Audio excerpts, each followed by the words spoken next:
Good morning.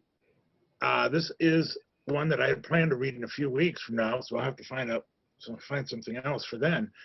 This one is by Leo Tolstoy. As well as writing the very long War and Peace, he also wrote some short stories. In the very last years of his writing, last years of his life, his writing became more religious. One such story is The Coffee House of Surat. Surat is a city in western India. In this story, many men from different parts of the world are gathered at a coffee house, and they are all arguing passionately about the nature of God and about how God should be worshipped. There is a Persian theologian who has studied so much that he has become confused and given up believing in anything. A blind man who does not believe in anything he cannot see, and a sighted man who does not believe in anything he cannot see. There is a man who worships a carved idol and believers in every religion and spiritual path.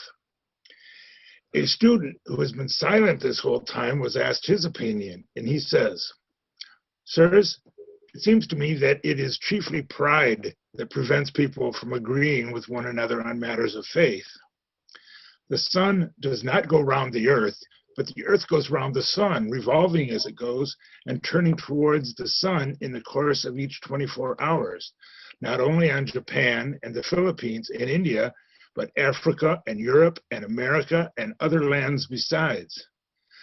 The sun does not shine for one mountain or for one island or for one sea or for one nation, not even for one earth alone, but for other planets as well. If you would only look up at the heavens instead of at the ground beneath your feet, you might all understand this, and you would no longer suppose that the sun shines for you or for your country alone." And so on matters of faith. And so on matters of faith. As with the sun, so it is with God. Each man wants to have a special God of his own, or at least a special God for his native land. Each nation wishes to confine God in its own temples.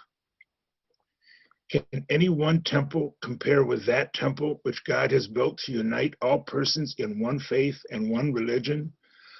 All human temples are built on the model of this one temple, which is God's own world. Every temple has its fountains, its vaulted roof, its lamps, its pictures, its sculptures, its inscriptions, its books of the law, its offerings, its altars, and its priests. But what temple is there?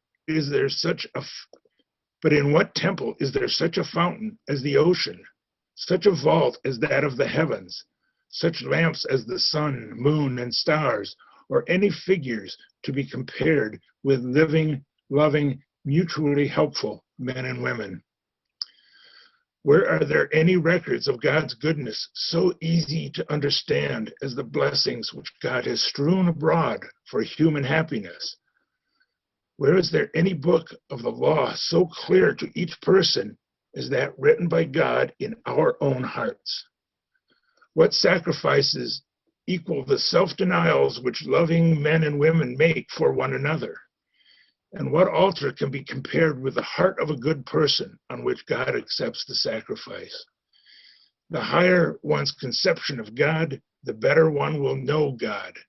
The better one knows God, the nearer one will draw to God, imitating God's goodness, God's mercy, and God's love of all. Therefore, let one who sees the sun's whole light filling the world refrain from blaming or despising the superstitious person who in their own idol sees one ray of that same light. Let us not despise even the unbeliever who is blind and cannot see the sun at all. So spoke the student, and all who were present in the coffee house were silent and disputed no more as to whose faith was the best. Thank you.